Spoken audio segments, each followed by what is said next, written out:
I walked into the restaurant, and at a glance, I saw Levi. I have to admit, he really has a good appearance. Despite being 5 years older than me, there's not a trace of aging on his face. Despite frequent social gatherings, he hasn't developed a greasy beer belly. Seeing Levi, he flashed his signature smile at me. Gracefully walking over and sitting down, Levi handed me a small cake, repeatedly reminding me to eat slowly. In my mind, I chuckled at this old and cheesy trick. He actually pulled it out to impress me.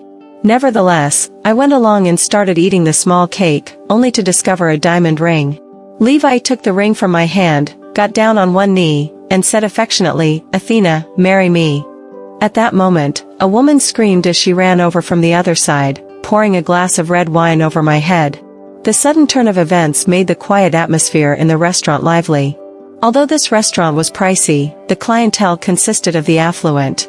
However, everyone harbored a gossip-loving heart. Looking at the woman before me, Levi's eyes betrayed a hint of panic. She hysterically shouted at me, you seductive woman. It's you.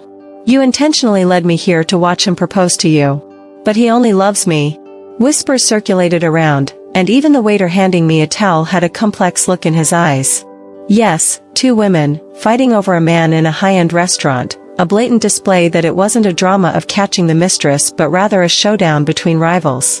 Levi, selfish as he was, stood there dumbfounded, doing nothing.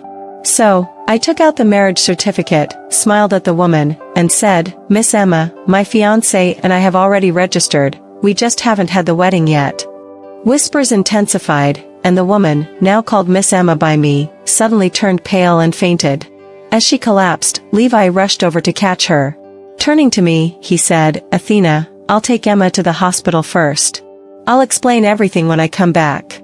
I touched my hair, sticky with the remnants of red wine, and couldn't help but recall the scene when Levi and I first got together. A moment of self-ridicule swept over me. After graduating from college, my parents arranged for me to work at Levi's father's company. Knowing people dislike those with connections, I pleaded with Levi's dad not to reveal my privileged status. He agreed but asked Levi to take care of me. Levi was smart. He treated me and other colleagues equally, teaching me the skills of dealing with clients during business dinners. Slowly, I developed feelings for Levi. Our relationship deepened when Levi caught a cold, and we still had an important client meeting.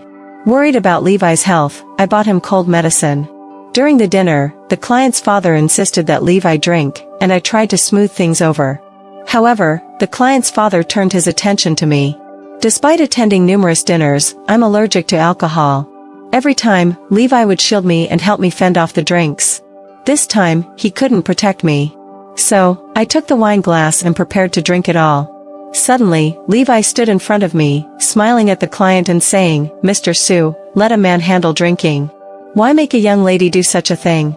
In the end, the dinner concluded, but Levi, due to the effects of alcohol, developed gastritis and ended up hospitalized. I felt really sorry for Levi, so I took care of him in the hospital for a week. Levi, however, grinned and said to me, "Since you feel sorry for me, why not be my girlfriend?" My future mother-in-law knew the reason for Levi's hospitalization and didn't blame me. Instead, she warmly held my hand and said, "Athena, you're a good girl. To marry my son, I am truly overjoyed." Levi also provided me with a sense of security. After his discharge, he bought gifts to visit my parents. In the quickest time possible, he arranged for both sets of parents to meet and put the wedding on the agenda. During discussions at the dinner table about the house and dowry, both sets of parents were amicable and didn't seem tense. The bridal house was prepared by the in-laws, and my mother-in-law gave a dowry of $200,000. My parents thought the in-laws were straightforward, so they took charge of the decoration. And I, immersed in the joy of becoming a bride, felt content. However, 1 month ago, all the beautiful expectations I had were shattered by a tube of toothpaste. That day, as usual, I lazed on the sofa at home watching TV. My phone received a message, notifying me of a new delivery. To prepare for the wedding, Levi and I had a lot of things to buy. Since my job was lighter than Levi's, my phone number was the contact for our online purchases. Glancing at the time, it was close to noon, and my stomach rumbled with hunger. So, I changed clothes, went downstairs to find food, and then brought the delivery back home. Back at home, I opened the delivery and found a tube of toothpaste. But it wasn't just any toothpaste, it was not only for pregnant women but also engraved with "exclusive for Emma." I took a photo of the toothpaste and sent it to Levi. He replied, "This is a customized gift for a client. Don't touch it, I'm delivering it tomorrow." I responded with an "okay" gesture. However, I knew things wouldn't be that simple. Our company's clients were all well off, and when it came to gifts, toothpaste, such an insignificant item, wouldn't be chosen. So, keeping a watchful eye, I took the chance while Levi was showering and peeked at his phone.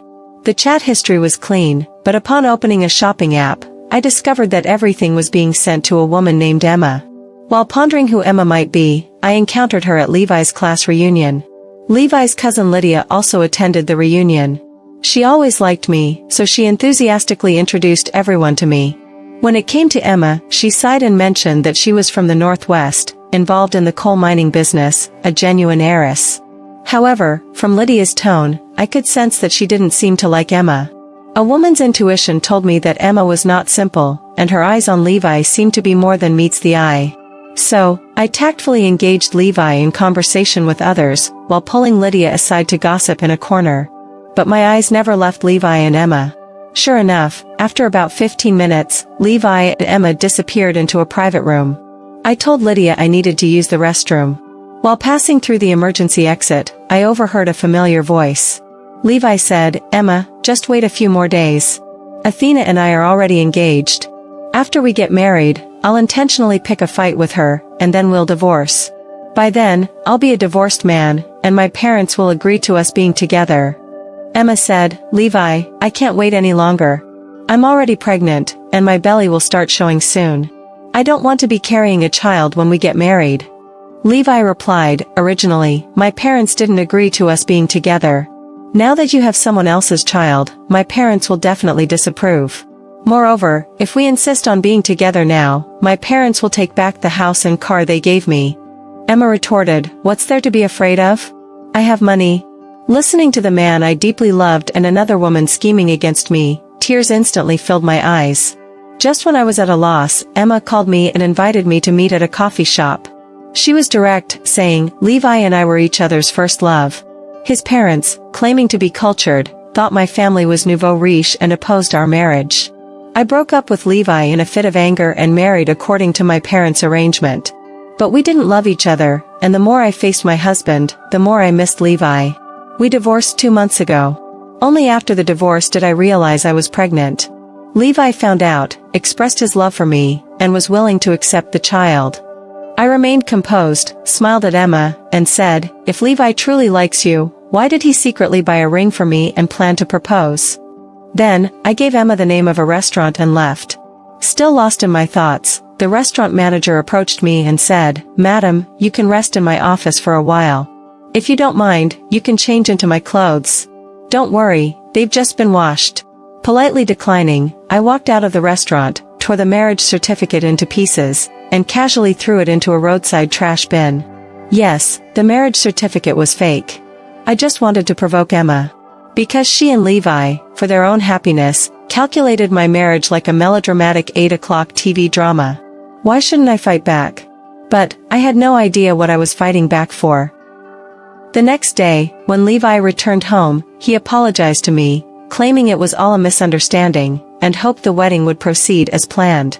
He offered to marry me immediately and sign a prenuptial agreement. In the event of a divorce, the house and car would be mine. I smiled and declined. Levi panicked, informing both our parents. I laid out all the details. Levi was astonished that I knew everything. I sarcastically remarked, "If you don't want people to know, don't do it." My dad, infuriated, wanted to confront Levi but I stopped him. Sensible in-laws continuously apologized to my parents and voluntarily returned the decoration expenses. As I packed my personal belongings and moved out of the marital home with Levi, my mother-in-law stopped me, choking up, "Athena, you're a good girl. It's our family's misfortune." I just couldn't stand Emma's spoiled attitude, that's why I opposed her and Levi. "But I never thought they would scheme against you." I hugged my mother-in-law, expressing understanding. After all, 2 university professors wouldn't fancy a daughter-in-law who only knew how to hang out in bars and smoke. This incident happened 3 years ago, and I've since married and had a child. As for Levi, he married Emma, and they have a son. However, Levi's parents don't like her and even demanded a second child. But all of this is no longer my concern. Reflecting on my past with Levi feels like an unreal dream. However, there's one person who is real, and that's Lydia.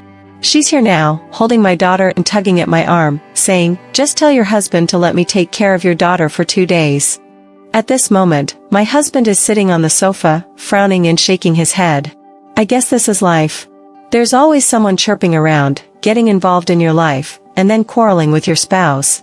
But there's nothing I can do because my husband is Lydia's full-blooded brother.